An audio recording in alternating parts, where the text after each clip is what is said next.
I'm going to try to shine a historical light on our language and tell you a story about the electric vocabulary. It all begins over 2,600 years ago. An ancient Greek called Thales of Miletus is thought to be the first person to observe what we would today call electrical phenomena. He discovered that a piece of amber, when rubbed with fur, could pick up small pieces of straw. In Thales' language, amber was called electron. For a long time, that was pretty much all anybody knew about the subject, and nature had to wait around 2,200 years before any new investigations were made into amber's properties. William Gilbert, a 17th century English scientist, discovered that with a careful experimentation, a number of other materials could display the attractive properties of amber. He also found that they could attract objects besides straw. Gilbert named these amber-like objects after the Greek for amber. He called them electrics. About 40 years later, in nearby Norwich, Sir Thomas Browne carried out similar experiments. He didn't figure out anything different from William Gilbert, yet the way he described the experiment coined a word we use all the time. The way he saw it, when you rub, say, a crystal with a cloth, it becomes an electric object. And just as we speak of elastic objects and say they possess the property of elasticity, electric objects possess the property of electricity. The 18th century French physicist Charles Dufay was the next person to make an important new discovery. He found that almost any object, except for metals and fluids, could be turned electric after subjecting them to a combination of heating and rubbing. In addition, he found that when two electrics are placed near each other, they sometimes attract and sometimes repel. With this extra knowledge, Dufay found that there were two distinct groups of electrics. Any two objects from the same group will always repel, while a pair of one from each group will always attract. Despite these new discoveries, Dufay's descriptions of the physics are all lost to history.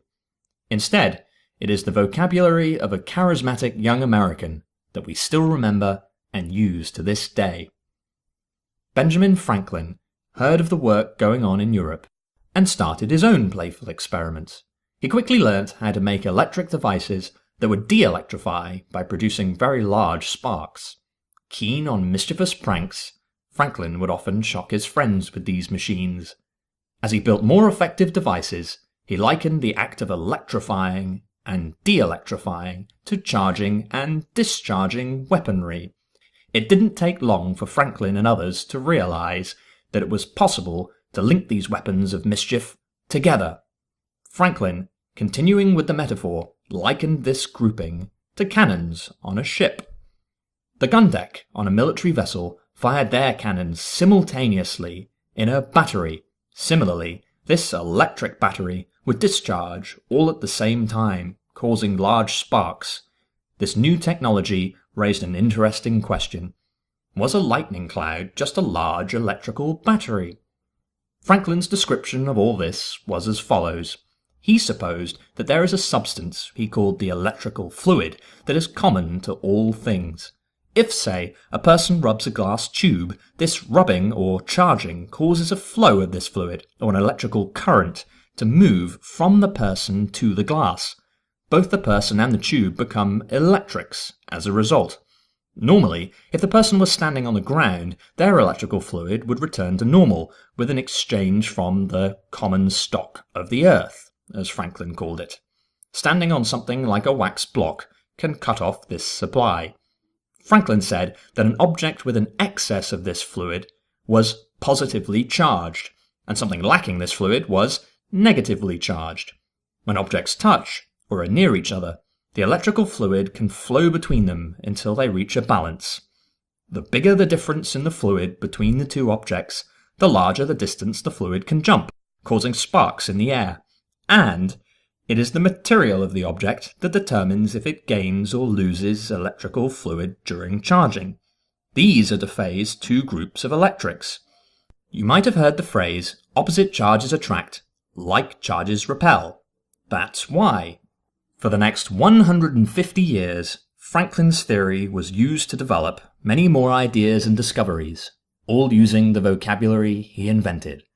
This scientific inquiry brought forth technological advances, and eventually scientists were able to take a closer look at the electric fluid itself. In 1897, J.J. Thomson, working in Cambridge, England, discovered that the electrical fluid is actually made up of small particles, named by the physicist George Stoney as electrons.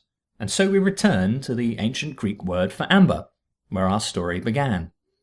However, there's an epilogue to this tale. It was discovered that these electrons flow in the opposite direction to what Franklin supposed.